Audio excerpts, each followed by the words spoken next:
guys want to know whether or not you need to memorize a lot in law school, then please keep on watching.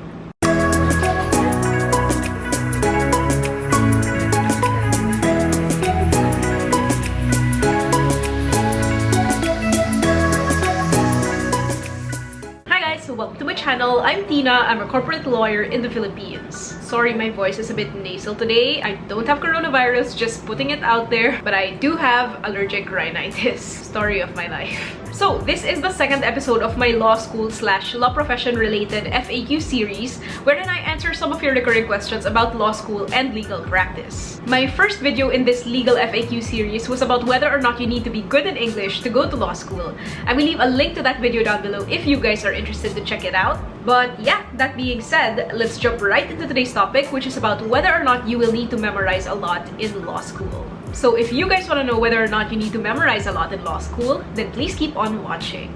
Okay, so I've said this before in one of my previous videos.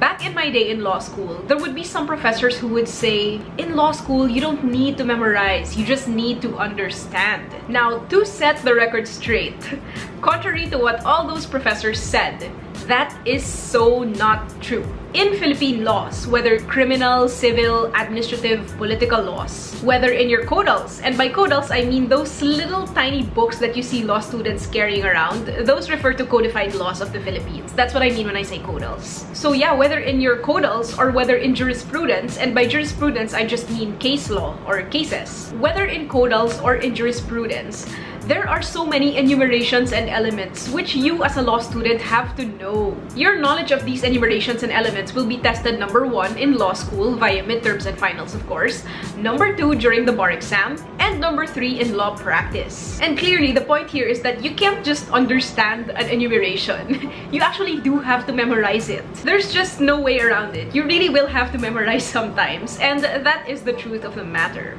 I actually remember how for our obligations and contracts subject in our first year of UP Law, we had oral midterms. And for those oral midterms, we had to memorize verbatim around 40 provisions of law. During the midterm, for the first part of the test, our professor had a basket with little folded up pieces of paper on which the numbers of those 40 provisions were written. And I'm sure you can guess the mechanics of the midterm. Whatever piece of paper that you drew from the basket, whatever provisions you picked, you would have to recite them verbatim to the professor. So you see, sometimes memorization is really unavoidable in law school. So knowing this, we come to the million-dollar question. Do you need to memorize a lot in law school? The short answer to this is yes. You will need to memorize a lot in law school. However, before you panic and give up on your lawyer dreams, there are 2 things which qualify my answer. Number 1, that even if you will memorize a lot, you will not have to memorize everything. And number 2, even for those things that you do have to memorize, you do not have to memorize all of them verbatim or word for word. You don't. So in short, sometimes you can paraphrase what you memorize. Okay, so in law school, in terms of memorization, I would classify provisions of law into 3 categories. The first category consists of provisions which you do not have to memorize. In short, these refer to provisions which you only need to understand and not memorize. Some examples of this first category of provisions would be the following.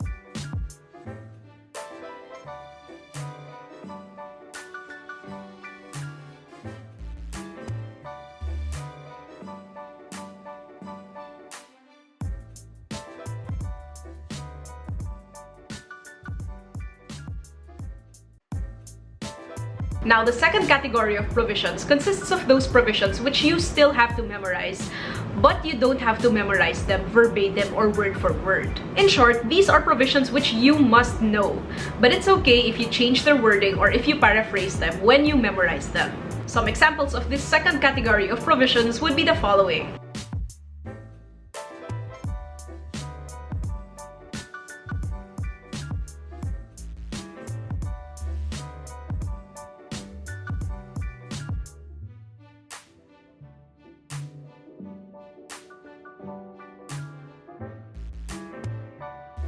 The third category consists of provisions which you must memorize verbatim.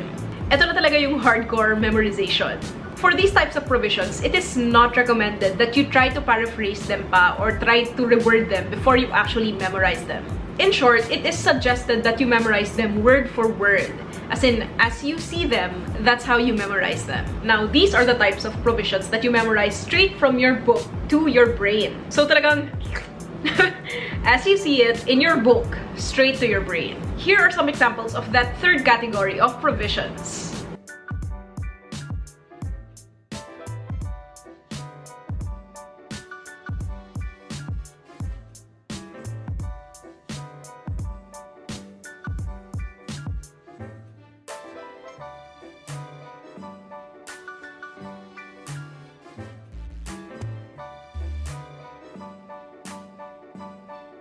So you see, based on those three categories of provisions, which I mentioned earlier, there are three different levels of memory work which you will have to do as a law student. The first is the easy level, wherein you will not have to memorize a provision, you will just have to understand it. The second is the intermediate level, wherein you will have to memorize the gist of the provision, but you will not have to memorize it verbatim or word for word. The third is the advanced level, wherein you will have to memorize the provision as you read it, verbatim, word for word, book to brain, ganon. So clearly, just because you have to memorize some provisions in law school doesn't mean that you have to memorize them verbatim, word for word, all the time.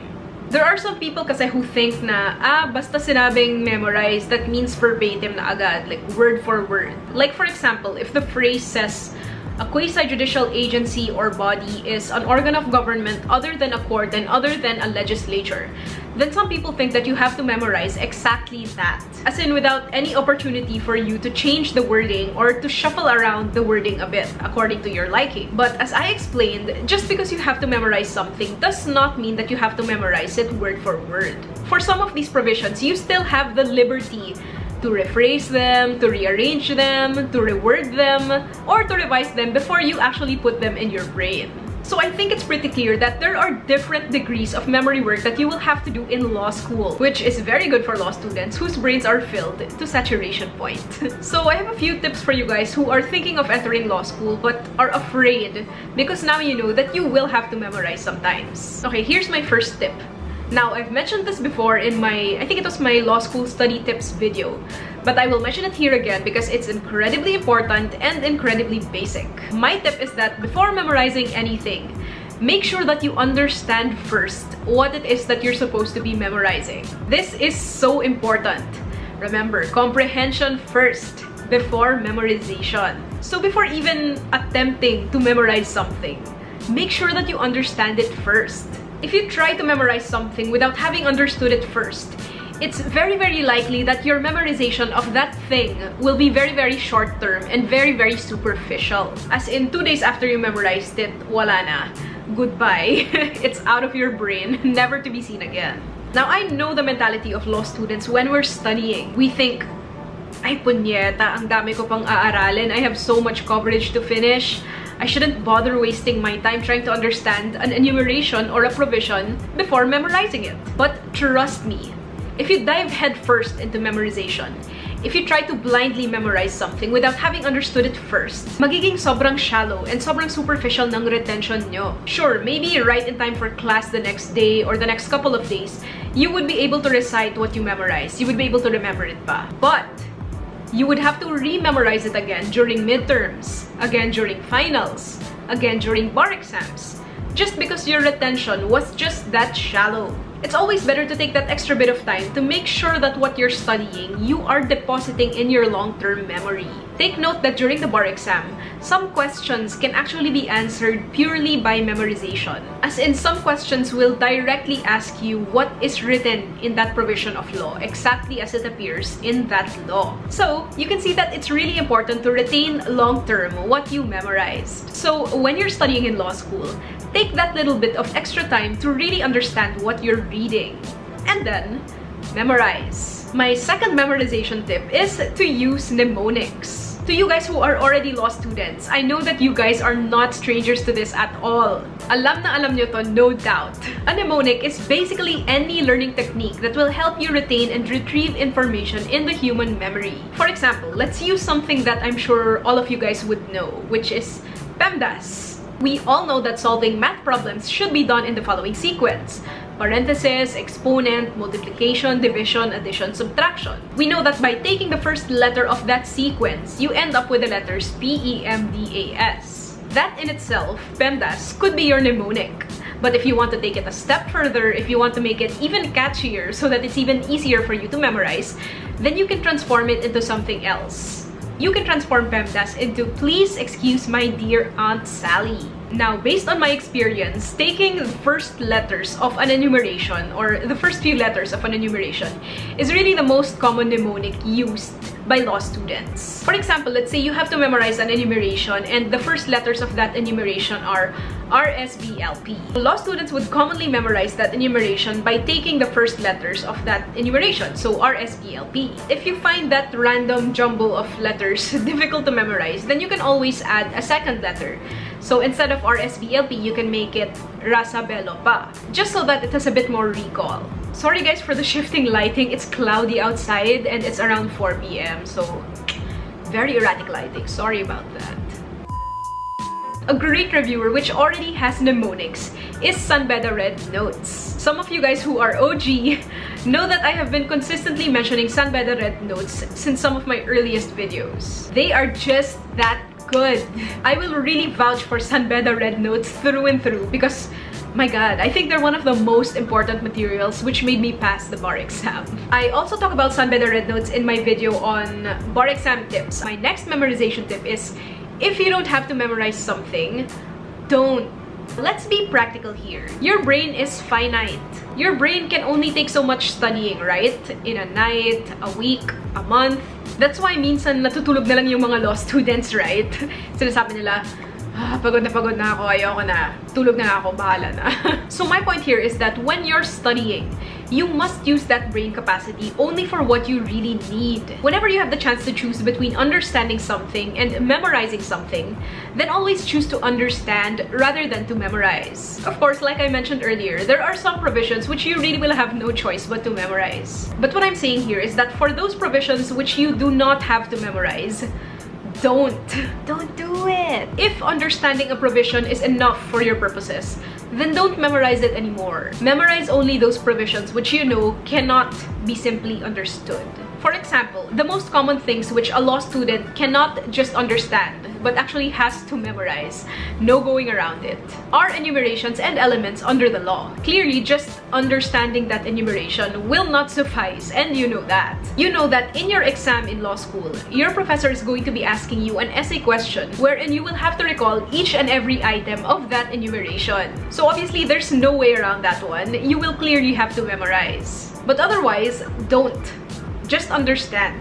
Okay guys, so I hope I answered your question about whether or not you will have to memorize a lot in law school. Again, the short answer is yes, you will. But number one, that doesn't mean that you have to memorize everything. And number two, for those things that you do have to memorize, you don't have to memorize all of them verbatim or word for word. Don't be daunted by the thought that you will have to memorize quite a bit in law school. Nobody in their right mind likes memorizing, unless you're a savant or a genius. But if I was able to do it, and clearly I am neither a savant or a genius, then there's no reason why you guys wouldn't be able to do it as well. Nobody thinks that they can do something that they perceive as impossible until they actually go out and do that thing. So, kung kinaya ko, kung kinaya ng generations of law students before you, then kaya nyo rin. Okay guys, so that is really it. Let me know your other law school questions by leaving a comment down below. So, yeah. If you like this video, then please give it a thumbs up. Please also don't forget to subscribe to my channel and to hit the notification bell below if you guys would like to be notified of my future videos. Thank you so much for watching. Stay safe and see you in my next video. Bye!